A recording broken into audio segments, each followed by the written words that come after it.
Hello guys, good morning. For today's video, ang lulutuin ko naman ngayon ay chicken adobo sa puti. Ito first time ko lang itong gagawin, kaya wag niyo pa akong i-bash. Kung ano man ang kalabasan, so try lang natin. Kung maging okay, edi try nyo rin. Bali ito po ang recipe ko. Bali ito nakuha ko lang sa isang video, so meron akong kodigo. So, ang gagawin ko, mamarinate ko siya. Pero iba kasi, napanood ko, piniprito niya muna, tapos saka niya lalagyan timplahan, ginilagyan ng tubig, ng suka, patis. Eto, tatry ko siya na yung ginagawa namin na adobo na minamarinate bago prito. So, gagawin ko, tatry ko rin gano'n, na mamarinate ko din siya. So, meron ako ditong kalahating cup na suka ang puti.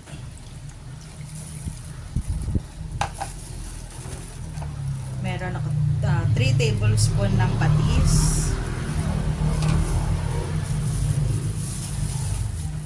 1 cup ng tubig.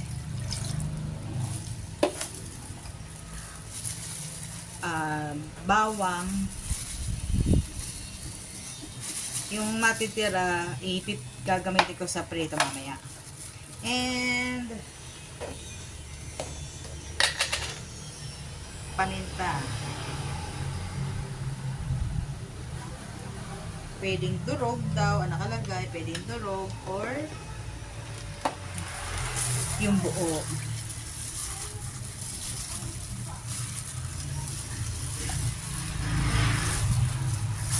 Marinate ko lang to ng siguro 30 minutes para lang talaga yung lasa sa sa manok.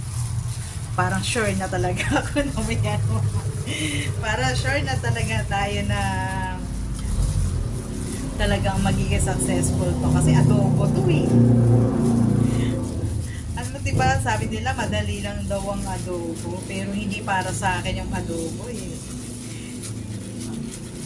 Sige, try natin to. Marinate ko ng mga 30 minutes, tapos balikan ko kayo. Ayan, mag-start na po tayo ng pagluluto ng adobo sa puti. Matatawa na lang ako kasi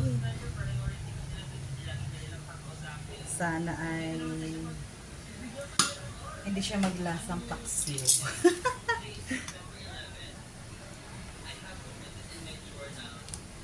Ipa-fry ko muna siya.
Hindi ko naman po siya masyadong ipiprito. Parang yung magbo-brown lang siya ng konti kasi lulutuin ko pa rin naman siya no mismo may sabaw yung parang timpla.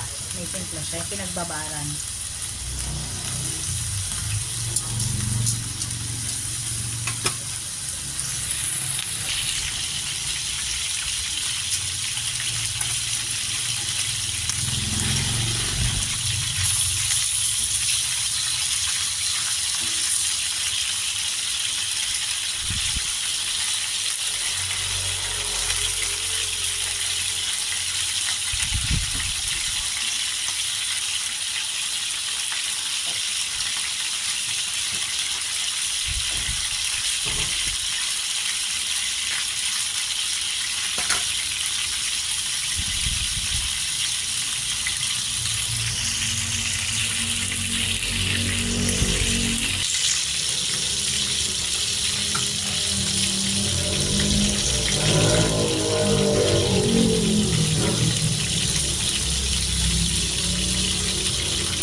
Aray.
After ko ma-fry saglit yung mga manok, binawasan ko lang ng konting mantika yung pinagpritusan.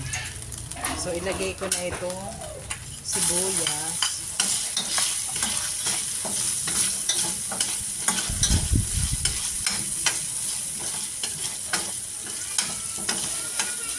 bawang,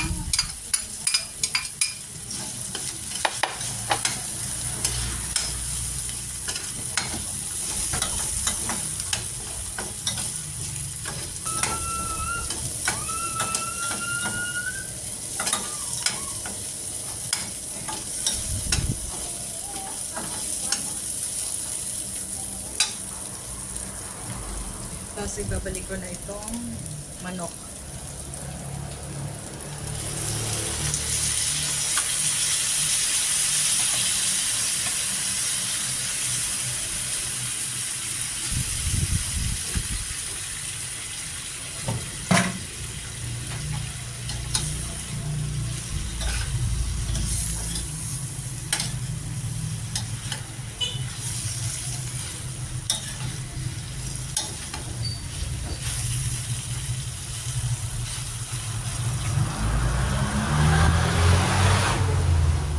Lagyan ko na rin ng kalahating chicken cube para dagdag lasa lang ng manok. Tapos ilagay ko na itong pinagbabara ng manok.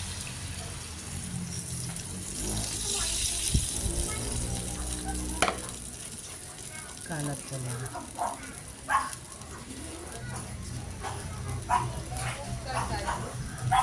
Pakukuluin ko lang siya ng siguro 5 minutes saka ako siya hahaluin.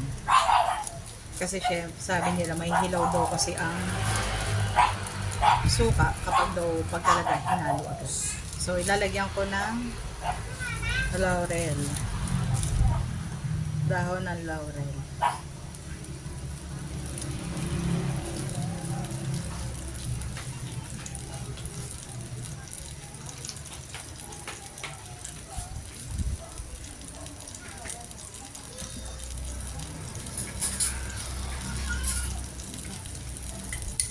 Tapos, dagdagan ko daw ng konting asukal para lang mag-balance ang asin. Let's see. Sana okay po siya.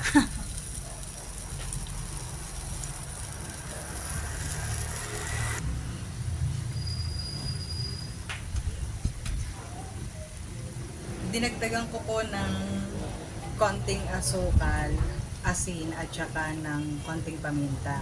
Di ba naglagay na ako kanina doon sa marinade? Kaya lang, sabi ko nga, di ba doon sa title ko laging Tancha Bells Cooking. So tansya-tansya. Medyo yung parang patsambahan lang talaga. Yung lasa kanina, para sa panlasa ko ay medyo maasim. Ang gusto ko talaga yung medyo may asim, may alat, may konting tamis. So, nasa inyo po talaga. Sabi kung matatry nyo po ito. Tikman natin ulit.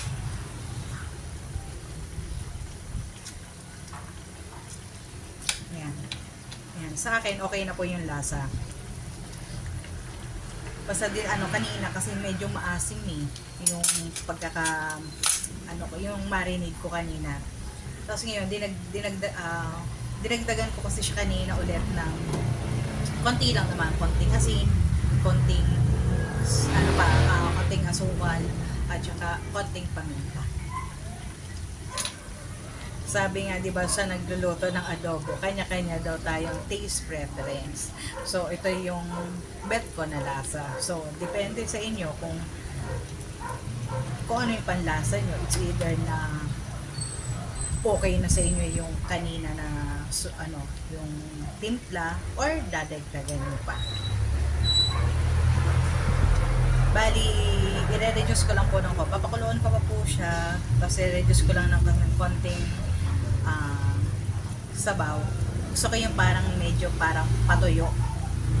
Hindi naman tuyong-tuyo, basta yung hindi lang ganitong masyadong masabaw. Grabe, first time kong niluto to.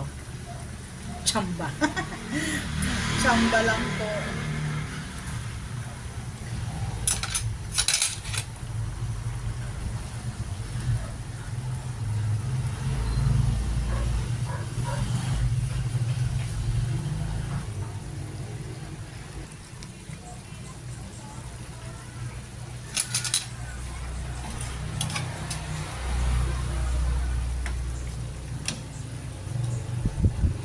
Okay na to, hindi ko na masyadong papaigahin pa. Baka maubusan naman ako ng sarsa. Kain na tayo.